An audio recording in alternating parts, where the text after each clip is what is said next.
পাইতে 2000 অন্তত, এই জন্যই সুযোগ ওনারা গ্রহণ করতেছে। যাই হোক, আমার ভাইজান যেটা দিয়েছেন ওনার মরহুম আব্বার কবর যেন দৌড় দিয়ে মুনাওয়ার হয়ে যায়। আমরা বলি আল্লাহুম্মা আমিন। আল্লাহ তার রিজকের মধ্যে বরকত নাযিল করো, তার মনের আশা জায়েজ তরিকায় কবুল করো। প্রিয় ভাইরা আমার, আমি কোরআন থেকে আলোচনা করব এই জন্যে যে কোরআন ছাড়া পৃথিবীতে কোন সহি ধর্মগ্রন্থ আর নাই। ঠিক না? আপনারা কি মনে করেন এই কিতাবটা কি সহি, শুদ্ধ না ভুল? জোরে আওয়াজ না দিলে ইমানের প্রশ্নটা সবাই জোরে আওয়াজ দেবেন, এই কিতাবটা কি শুদ্ধ না ভুল? পৃথিবীতে যত মানুষ এই কিতাবের ভুল ধরতে এসেছে তাদের ভুল প্রমাণিত হয়ে তারা এই কোরআনের ছাত্র হয়ে মুসলমান হয়ে ইসলামের জন্য জান দেওয়ার জন্য প্রস্তুত হয়ে গেছে। যারা এসেছে একজনের কথা বলবো, আমরা আমি সাহিত্য অনার্স পরিচিত, সেখানে একজন কবির নাম সাবাম আল্লাহাতের একজন কবি, যার নাম লবিদ বিন রবিয়া। লবিদ বিন রবিয়া সাবাম আল্লাহাত এমন কবিতা ছিল যে ওখান জেলায় কবিতার প্রতিযোগিতা হতো, ওখান থেকে নির্বাচন করে 7টা কবিতার চরণগুলি কাবার দেয়ালে লেগে দেওয়া হতো। আপনারা কি মনে করেন বাংলাদেশের একজন কবির কবিতা যদি কাবার দেওয়ালে লাগানোর সুযোগ থাকে ওই মানুষের মর্যাদা বেশি না কম? কবি 1 নম্বর না 22 নম্বর? কয় নম্বর কবি? 1 নম্বর। এই লবিদ বিন রবিয়ার কবিতাটা ওখানে লেখা হতো, সাবাম আল্লাহাতের কবি লবিদ বিন রবিয়া। তিনি বলছেন প্রথমের দিকে, নিঃসন্দেহে কোরআন মুহাম্মাদের বানানো কিতাব। এই কথা বলার পরে সেই কিতাব নিয়ে গবেষণা শুরু করে দিল। আদ্যপান্ত বিসমিল্লাহির রহমানির রহিম থেকে শুরু করে নিয়া আলহামদুলিল্লাহি রাব্বিল আলামিন থেকে শুরু করে নিয়া মিনাল জিন্নাতি ওয়ান নাস এই পর্যন্ত পড়াও সারা, তার মুখ থেকে অভিব্যক্তি বের হওয়া সারা কবিতার আকারে সে বলল, লাইসা হাদা মিন কালামিল বাশার। পৃথিবীতে কত মানুষের লেখা কবিতা, কত গণকের গণক বিদ্যা, কত জাদুকরের জাদুবিদ্যা, কত সাহিত্যিকের সাহিত্য, কত লেখকের লেখনী আমরা পড়েছি, কিন্তু এটা পড়ে দেখলাম সেগুলোর সাথে কোনো মিলজুল নাই। আমার মতে এটা মানুষের বানানো কোনো কিতাব নয়। শুধু এটা বলেই শেষ নয়, সে আমার রাসূলের হাতে হাত দিয়ে মুসলমান হয়ে গেছে। জোরে আল্লাহু আকবার দেন। এই যে ব্রিটেনের প্রধানমন্ত্রী ডব্লিউ বুশ ও আসেরাতুস, এই ডব্লিউ মিস্টার ওয়াকার বুশের একান্ত সহযোগী ছিল, বজম ফ্রেন্ড ছিল, সাদিকুন হামিদ ছিল, অন্তরঙ্গ বন্ধু ছিল। ইরাকে হামলার জন্য যে সহযোগিতা দিয়েছিল তার নাম ব্রিটেনের প্রধানমন্ত্রী টনি ব্লেয়ার। কি ব্লেয়ার? এই টনি ব্লেয়ার সে তার যে স্ত্রী ছিল তার স্ত্রীর বোন, আমাদের দেশের স্ত্রীর বোন কি হয়? আরো জোরে শাড়ি হলে অনেকের আর বইয়েরও দরকার হয় না। কথা কয় না? এরকম শালি আব্দুল্লাহ ভাই আমাদের দেশে নাই, অন্য জায়গায় থাকলে কাঠন গ্রামে নাই। দুলা ভাইদের এমন বেটা, শালি যদি খাবার না দেয় তাহলে ওর বইয়ের ভাত হয় না। কথা বলেন না কেন? আমার ভাইরা আপনারা জবাব দেবেন, যখন উনি বড় মেয়েকে বিয়ে করছেন ছোট মেয়েকে কি আবার একসাথে বিয়ে করা যাবে? কারণ সূরা নিসার 23 নম্বর আয়াতের ভিতরে আল্লাহ পাক বলেন, ওয়া আন তাজমাউ বাইনাল উখতাইন। দুই বোনকে একসাথে বিয়ে করা হারাম ঘোষণা করেছেন কে? এরকম কিছু ডাকাত মার্কা, লুচ্চাকুণ্ড মার্কা মানুষ নিজের স্ত্রীকে ব্যবহার করে শ্রেণীকে নিয়ে বিদেশে সফর করতে গিয়া শ্রেণীকে কেউ ব্যবহার করে ধর্ষণ করে, এরকম নরপশু এই জমিনে আছে না নয়? এরা মানুষের ডাকাত, লুচ্চা গুন্ডা, চরিত্রের কোন গ্যারান্টি। ছেলেকে আপন মনের মতো দেখতে হবে। ঠিক না ঠিক? কিন্তু আমরা অনেকে ব্যর্থ হয়ে গেছি। আমার ভাইরা, এই ছেলেকা নাম ছিল তার লরেন্স বুথ। আলট্রা মডার্ন নিয়ে মডার্ন এক জিনিস, আলট্রা মডার্ন এক জিনিস। মডার্ন হলো সেলোয়ার কামিজ পরা থাকবে, সেটাও আটো সাটো হবে। ঠিক না ঠিক? ওর নাও করবে কিন্তু পড়াইতেছে আর রাখবে। আমাদের দেশে আছে না নাই? এ হলো কি মডার্ন? শুধু মডার্ন আর আলট্রা মডার্ন কোনটা শিখবেন নাকি? আলট্রা মডার্ন হলো এখানে শুধু একটা অন্তর্বাস পরা, হাফ প্যান্ট পরা। মহিলা মানুষ হাফ প্যান্ট পরে, এটা কি ওয়াজিব না ফরজ?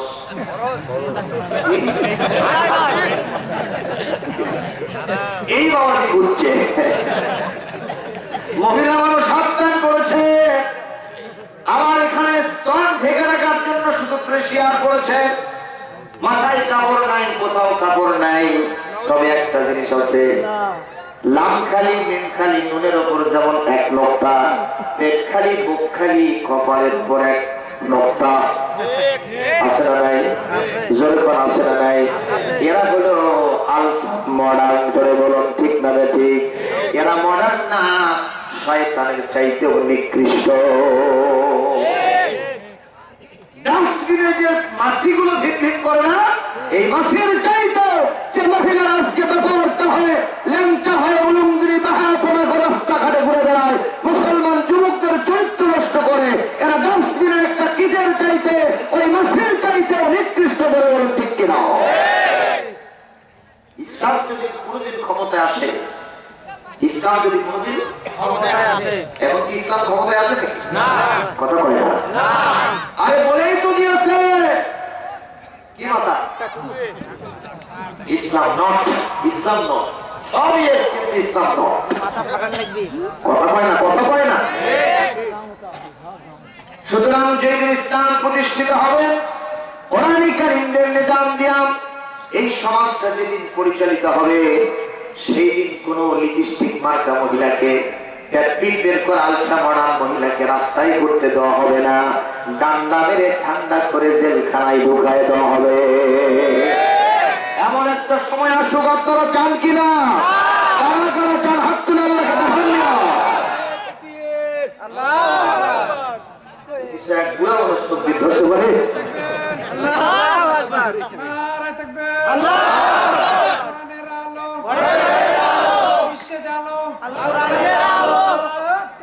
আলহামদুলিল্লাহ বলেন, আলহামদুলিল্লাহ বলেন। ভাই আমার কষ্ট পাচ্ছেন? আলট্রা মডার্ন মহিলারা, তুমি আলট্রা মডার্ন হওয়ার তোমার স্বামীর কাছে হও। ঠিক না ঠিক?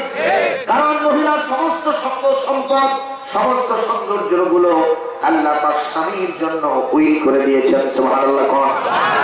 যত দেখার দরকার স্বামীকে দেখাও, কিন্তু বাইরে দেখানোর কোন সুযোগ নাই। এই কারণে আমাদের দেশের স্ত্রীরা যখন গাড়িতে গহনাগুলো বের করে সাজতে থাকে, ওই শোকেজের মধ্যে, ওয়ার্ডরোবের মধ্যে শাড়িগুলো বের করে যখন সাজতে থাকে, তখন কিছু কিছু স্বামী মধ্যে বসে কাঁদে। স্বামী কি করে? কাঁদে। ও জিজ্ঞেস করতেছে, তুমি কাঁদো কেন? ওই কাঁদবো না, তুমি যে হারে সাজতেছো আজকে কুমটি যাওয়া।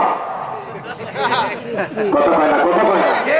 তুমি যে হারে সাজতেছো, গহনাগুলো বার করছো, ওই গোছানো শাড়িগুলো বার করছো, নিঃসন্দেহে তুমি কোথাও যাই না। কেমন কি বুঝলে? ওইগুলো তো তুমি আমার জন্য জীবনও করো না। আপনাদের পয়েন্টে পয়েন্টে মিলে দেওয়ার কথা। কথা কয় না? মা বোনেরা যদি আজকে শুনে থাকেন, তাহলে আপনার আজকে সিদ্ধান্ত নেন। আপনার ভেতরে লুকানো যত গহনা আছে, এই গহনাগুলো যতদিন ভেতরে রাখবেন, যাকাত যদি আদায় না করেন, স্বামীর জন্য যদি না সাজেন, ভেতরে যত কাপড় চোপড় আছে স্বামীর জন্য প্রত্যেকদিন নতুন করে কাপড় পরে পরে সাজবেন, স্বামীর মনটা আনন্দে নিচে উঠবে। আপনি কি জানেন না এখন খললের জামানা, ফাসাদের জামানা, বেপরদার জামানা?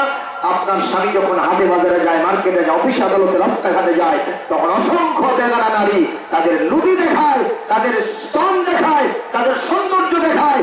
এইটা দেখলে আপনার স্বামীর মন ডাইভার্ট হয়ে ওই দিকে যেতেই পারে। সুতরাং এই জন্য আপনাকে নতুন নতুন করে প্রত্যেকদিন সাজতে হবে। লাগলো না?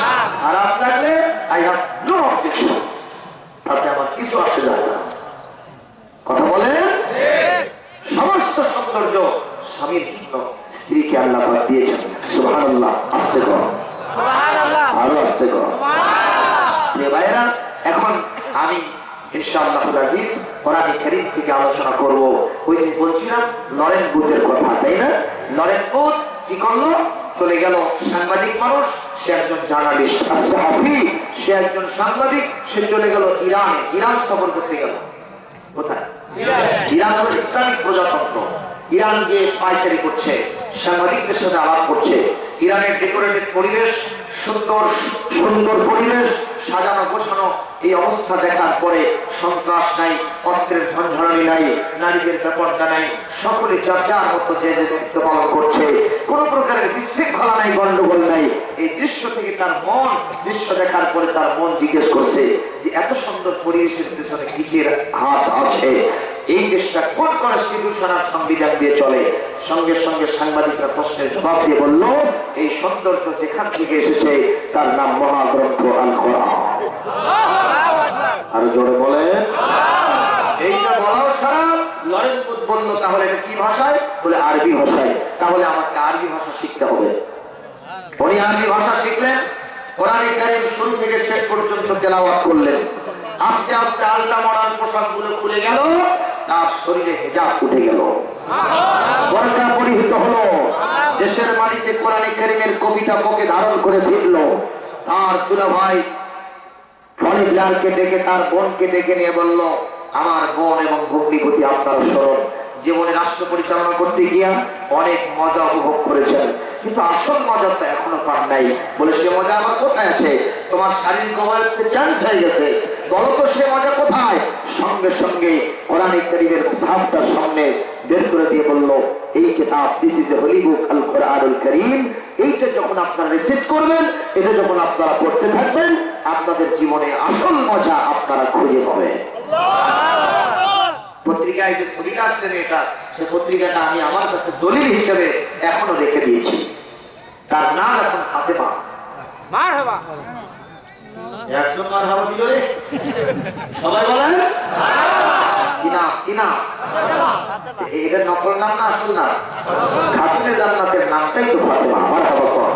আমি কেন এই কথা বললাম? কোরআনের আলোচনা শুনতে হবে, এই কোরআনের মধ্যে কোনো ভুল নেই।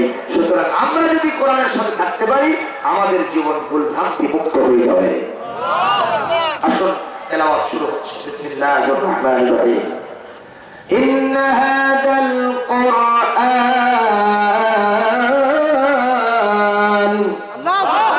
নিশ্চয় এই কোরআন, ইয়াহদি, পথ দেখায়, রাস্তা দেখায়, ইনস্ট্রাকশন, ডিরেকশন, ইরশাদ নামা করে, রাস্তা দেখায় দেয়, এমন একটা রাস্তা, লিল্লাতি হিয়া আহসান লিল্লাতি হিয়া আকওয়াম, এমন একটা রাস্তা যে রাস্তাটা হলো অত্যন্ত সরল এবং সোজা, যার লাস্ট ডেস্টিনেশন, সর্বশেষ ঠিকানা আল্লাহর জান্নাত।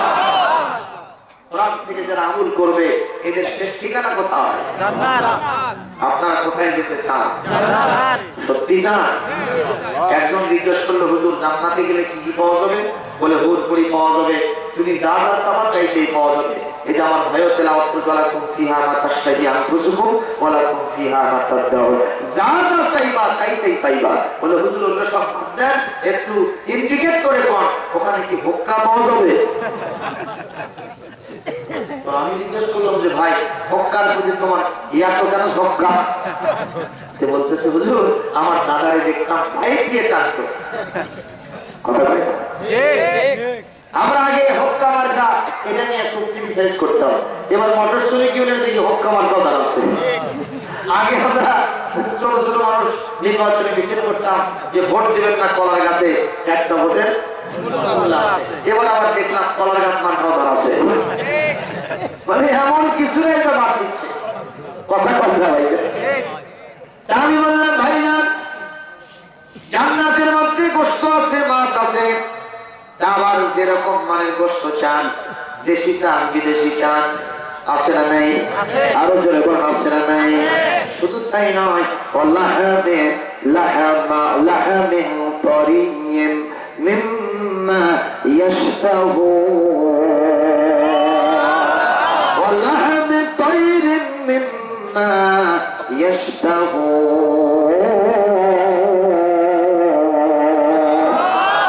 আল্লাহ রাব্বুল আলামিন জান্নাতের ভিতরে আমার আপনার জন্য পাখির গোশত জান্নাতি বাবুর্চিখানায় তৈরি করে রেখেছে। পাখির গোশত খাইতে মজা নাকি মজা? মজা লাগে না লাগে না? এই যে চাচা খাইছে, এই জন্য বলতেছে বাবা আরেকবার যদি পাইতাম না হয় শ্বশুর বাড়ি যাইতাম। ঠিক না ঠিক বলেন? কিন্তু এই দুনিয়াতে অনেক মানুষ আছে দিন নজর পাখির গোশত কেমনে কিনবে। সূরা হামিম সাজদা এখানে 24 নম্বর পারা 54 নম্বর সূরা আল্লাহ পাক 33 নম্বর আয়াতের ব্যাখ্যার ভিতরে বলেছেন কাল কিয়ামতের কঠিন ময়দানে একজন মানুষ পাখির গোশত পাবে। এই ব্যাখ্যায় বলা হলো এই পৃথিবীতে একজন মানুষ দিন মজুর ছিল, 100 টাকা দিয়ে মানুষের বাড়িতে পাট খাচ্ছে। বিকেল বেলা যখন বাড়িতে গেছে স্ত্রী বলছে চাল কেনা লাগবে, ডাল কেনা লাগবে, এরপরে মাছ গোশত কেনা লাগবে, তরি তরকারি কেনা লাগবে, সন্তানদের জন্য সদাপত্র কেনা লাগবে। অথচ ওনার টাকা কত? আর জোরে হলো না? 100 টাকা দিয়ে কি আর 100 টাকার বাজার হবে? বর্তমান বাজার মূল্য যা তাতে যদি আমি আপনি বাড়তে যাই 100 টাকা দিয়ে কিছু হবে? চালের মূল্য কত? আর জোরে দেশের ভাই রে বল না কোথায় যাই রে, একটু শান্তি বলো কোথায় গিয়ে পাই রে। কথা বলেন। পানির কলে পানি নাই তাতে কি আসে যায়, বিদ্যুতের খবর বক নাই উন্নতির জোয়ার বয়। সে জোয়ারে ভাসতে ভাসতে আমরা গেলাম গোল্লাই রে, ও দেশের ভাই রে বল না কোথায় যাই রে, একটু শান্তি বলো কোথায় গিয়ে পাই রে। তাই বলে কি কিছুই নাই? আছে ভাই, আছে আছে, বাজারটা গরম আছে, যাবেন না মাছের কাছে। বাজারটা গরম আছে, যাবেন না মাছের কাছে। পেঁয়াজের জাহাজ আছে, মরিচের ঝাল বেড়েছে। কথা কয় না? কথা কয় না? পেঁয়াজের জাহাজ আছে, মরিচের ঝাল বেড়েছে। বাজারের গরমেতে, বাজারের আগুনেতে পুড়ে হবি চাই রে, ও দেশের ভাই রে বল না কোথায় যাই রে, একটু শান্তি বলো কোথায় গিয়ে পাই রে। এক জায়গায় শান্তি পাওয়া যাবে, আওয়াজ দিয়ে বলেন তার নাম কি? বলি আমিন। আমার ভাইরা 100 টাকা নিয়ে বাজারে ঢুকছে, যত বড় বৃষ্টি দিছে 100 টাকা তো ওই যে ধুলার মধ্যে যেমন 1 ফোঁটা বৃষ্টি পড়লে হয়, অবস্থা ঠিক। যাই দেখে বাজারের মুখে একটা লোক বাবুই পাখি বিক্রি করতেছে। তদনিত্য সময় কথা, কি পাখি ভাইয়া? বাবুই পাখি।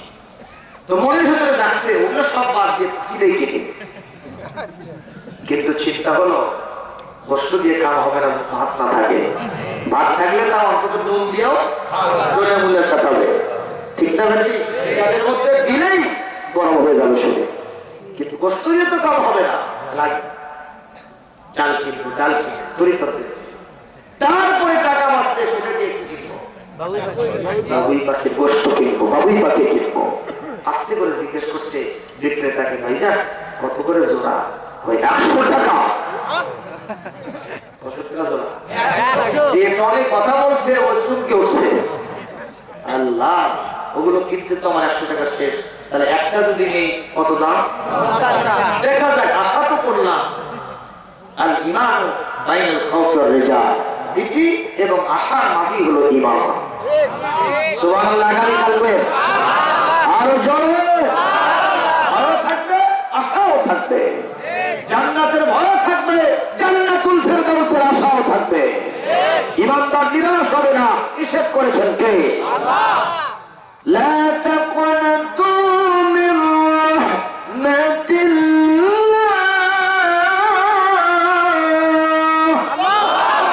ইন্নাল্লাহা ইয়াগফিরুয যুনুবা জামিআ, ইন্নাহু হুয়াল গফুরুর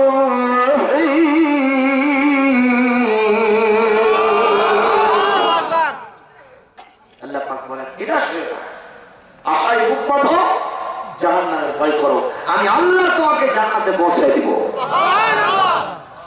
রাসূলুল্লাহর ইন্তেকালের সময় আমার রাসূল আজরাইলকে অনুমতি দিচ্ছিলেন না। হযরত কত বলেন, কাকে অনুমতি দিচ্ছিলেন না? No admission, no permission. আমার জান কবজ করার জন্য তোমার কোনো এজেন্ট নাই, অনুমতি নাই, পারমিশন নাই।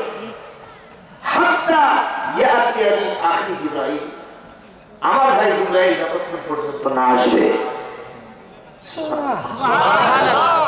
এরকম আমাদের কাছে এসে চুপ করে দাঁড়িয়ে থাকবে নাকি?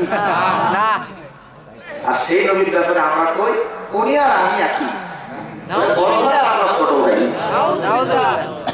জোরে আস্তাগফিরুল্লাহ বলবেন না? নাউযুবিল্লাহ বলবেন না? তো বলি রাসূলুল্লাহ হলো লিয়াকত আলী, আমরা হলাম জুতার কালি। এক হবে দুটা? এটা আমি সব জায়গায় বলে থাকি। একটা উদাহরণ, ক্লাসে স্যার গেছে, জিজ্ঞেস করছে, বাবা তোমরা বলো তো দুধ আর বিড়ালের মধ্যে কি পার্থক্য? এক ছাত্র বলতেছে, স্যার কোন পার্থক্য? কেন? ওই দুধেরও ছানা হয়, বিড়ালেরও ছানা হয়। এই কাপড়ের লোকেরা কথা বলে, দুধের ছানা বিড়ালের ছানা দুই ছানা কি একই ছানা? কত বলে কন? দুই ছানা এক ছানা হতে পারে না। ওর কাছে এক হয়েছে কেন? ওই যে বানান একই দেখছে, দুধের কথা ছয়টা দুধের নাই, ছয়টা দুধের নাই, এটা দেখছে বানান। ছাত্র চমকে উঠছে, কেমন হলো রে স্যার, আপনি জানেন না এই তো একই হয়ে গেল। এই দুইটা যেমন এক না। কোরআনে কারিমে সূরাতুল কাহফ এখানে 109 নম্বর আয়াত নিয়ে যারা বাহাদুরি করে বলে, ইন্নামা আনা বাশারুম মিসলুকুম ইউহা ইলাইয়া আন্নামা ইলাহুকুম ইলাহুন ওয়াহিদ। যারা বলে আমার রাসূল নিজেই বলেছেন আমি তোমাদের মতো একজন মানুষ, বলেন তো রাসূল মানুষ, আমরা মানুষ, দুই মানুষ কি কখনো এক হব? রাস্তার পাথর আর ইয়াকুত পাথর, কষ্টি পাথর, দুইটা কি কখনো এক হবে? আমার রাসূল মুহাম্মাদুন বাশারুন লাইসা কাল বাশারি বাল হুয়া ইয়াকুতুন ওয়ান নাসু কাল হাজারি। মুহাম্মদ তো মানুষ বটে, কিন্তু আমার মতো নয়, পাথর মাঝে মুক্তা সম, দেখতে অতি জ্যোতির্ময়। একটু জোরে আল্লাহু আকবার বলতে হবে। আমার রাসূল আমাদের মতো নয়, তার প্রমাণ কি আয়াতের শেষে, ইউহা ইলাইয়া, আমার কাছে আল্লাহর পক্ষ থেকে ওহী নাজিল হয়, তোমাদের কাছে ওহী নাজিল হয় না।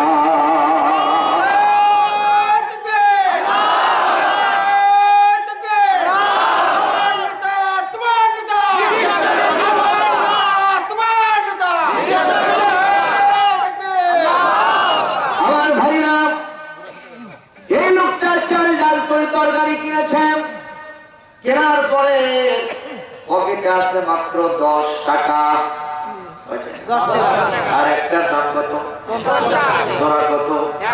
ওখানে আসার পরে বাবুই পাখি বিক্রেতার সামনে অনেক ভিড় জমেছে, লাখপতি, কোটিপতি, হাজারপতি আছে না? তাই এরাই সব তাল নিয়ে দাঁড়া আছে।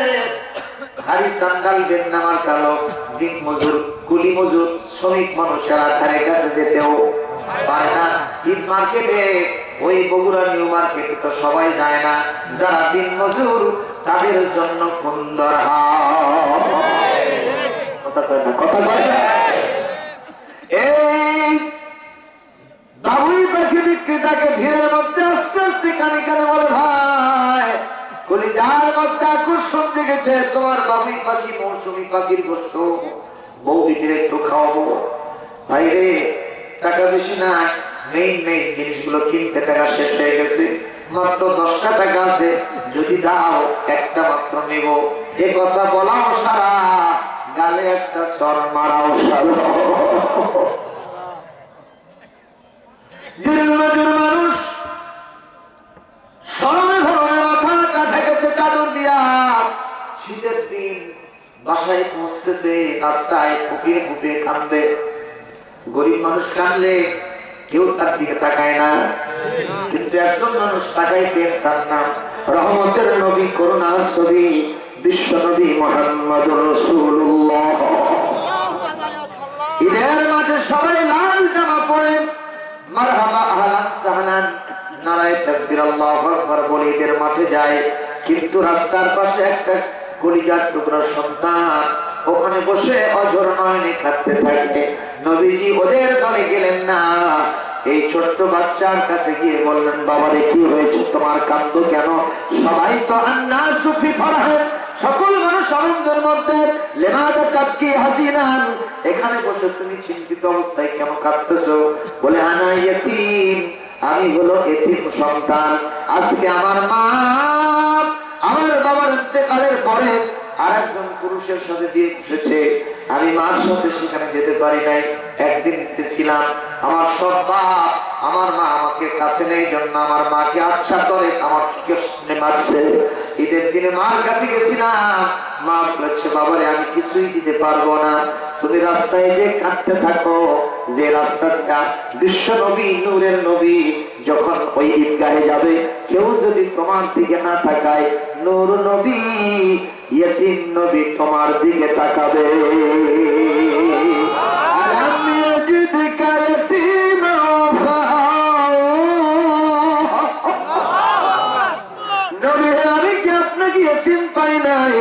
এরপরে আপনাকে কি আমি আশ্রয় প্রশ্রয় দেই নাই? সেই নবীজি শিশুর দিকে চলে গেলেন আর বললেন, বাবা তোমার দুঃখ বলো। বলে আপনারা বলে লাভ হবে না, বিশ্ব নবীকে আমার কথা বলবো বলে আমি তো বিশ্ব নবী। এই তাকায় দেখে সত্যি তো ইনি বিশ্ব নবী। বলে হ্যাঁ দাদা, তোমার যে দুঃখ বেদনা আমি বুঝতে পেরেছি, শোনো, বাপ দুনিয়ায় নাই তাতে কি হয়েছে? আমি যদি তোমার আব্বা হই, আমার স্ত্রী আয়েশা যদি তোমার মা হয়, আমার কলিজার টুকরা ফাতেমা যদি তোমার বোন হয়, তোমার কি কোনো দুঃখ থাকে? কলিজার টুকরা সন্তান এতিম হাউ মাউ করে টুকরে উঠে খুশির আতিশয্যে কাঁদতে কাঁদতে নবীকে ধরে কপলে বুকে মুখে চুমো খাইলো আর বলল, আমি বাপ পাই নাই তো মা পাই না তো কি হয়েছে, আসল ঠিকানায় পৌঁছে গেছি। লিল্লাহি তাকবীর, লিল্লাহি তাকবীর। কাঁদতে কাঁদতে বাসায় যাচ্ছে, দিন মজুর, কষ্ট হচ্ছে ভাইজান, 12টা পর্যন্ত চালাবো আর মাত্র কয়েক মিনিট টাইম আছে। আপনারা কি অন্য মনস্ক হচ্ছেন? কোন প্রবলেম আছে আপনাদের? ওয়াজ চলবে? দেখি কারা কারা চলার পক্ষে একটু এজেন্ট দেন, অনুমতি দেন, আমি আপনাদেরকে নিয়ে ওয়াজ করবো। একটু হাত নামান, হাত নামান ভাইরা আমার। আমি এটা কেন করি মাঝে মাঝে? এটা আমার রাসূলের সুন্নাত ছিল। আমার রাসূল বায়ান করার আগে বলতেন, আওয়ালা আদুল্লুকুম আলা আকুলু লাকুম, আমি কি তোমাদের উদ্দেশ্যে বায়ান করব না? সাহাবায়ে আজমাইন বলতেন, হুজুর শুধু নাম না। সাহাবায়ে আজমাইন বলতেন, বালা ইয়া রাসূলুল্লাহ, কেন বলবেন না সেটাই বলেন। আপনার বক্তব্য শোনার জন্য চাতক পাখির মতো তাকায় আছি, কান মন নিয়ে চোখ খুলে তাকায় আছি। আপনার বক্তব্য শুনবো, তা মানার জন্য প্রয়োজনে জানটাও দিয়ে দিব।